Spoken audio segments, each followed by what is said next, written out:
One more thing, just as a public service announcement, I forgot to announce this with the other announcements at the beginning of Mass, but in case there are some of you who have just, come out here from back east, here in the western U.S., we have a certain practice that we have for the Feast of the Ascension. Most dioceses back east in the U.S., they still celebrate the Ascension on the 40th day, on the Thursday, which would be this Thursday coming up. In our diocese, however, and in most dioceses in the western U.S., to encourage greater participation in the important Feast of the Ascension, the feast is moved to what will be next Sunday. Okay, so next Sunday will be the Feast of the Ascension. This Thursday is simply Thursday of the 6th week of Easter. Okay? But speaking about Ascension, at this part in John's Gospel, Jesus is speaking a great deal about the Spirit that he will give to those who are left behind, who will not be ascending to the Father with him, who are going to be asked to carry on his work. And in Jesus talking about the Spirit in these chapters of John's Gospel, he's partly reiterating the heart of his teaching, which was, love one another as I have loved you, and partly reassuring them that no, you will not be alone. You will not be, as it said, left as orphans. The Spirit will come. The Spirit will guide you. The Spirit will strengthen you to believe that you can carry on my work of proclaiming the kingdom, of making it a reality, of caring for the poorest and the lowliest and the forgotten, as I have done.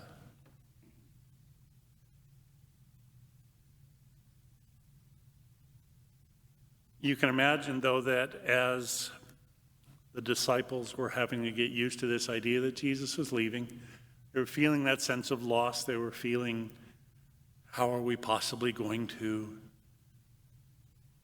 be able to do anything without him here? And very often when that happens, we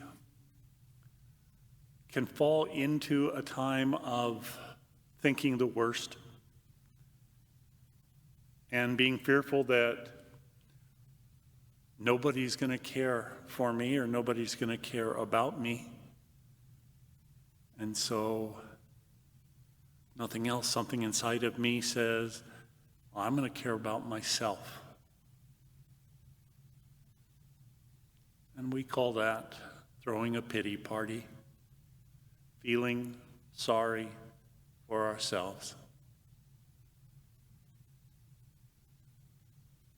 But this is not the time for that. Even in these difficult times, even where so much has changed, or we have had to adjust, or we can't have things the way we want them to be, or things the way they used to be.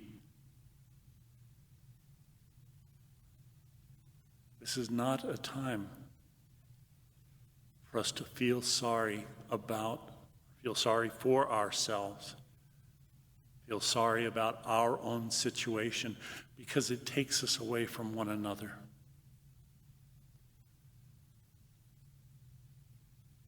I received this prayer or this reflection, whatever you might want to call it, this past week. It came from Catholic Charities of Idaho. And it's just, I think, a good reminder to us. May we who are merely inconvenienced remember those whose lives are at stake.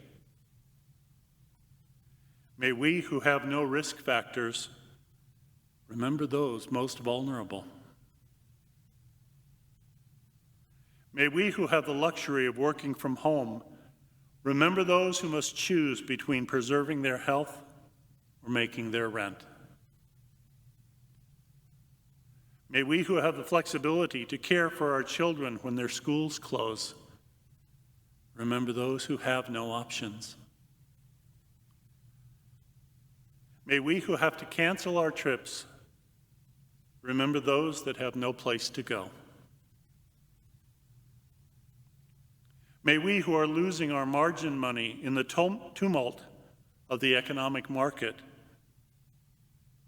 remember those who have no margin at all. May we who settle in for quarantine at home remember those who have no home. During this time when we cannot physically wrap our arms around each other, let us yet find ways to be the loving embrace of God to our neighbors. Amen.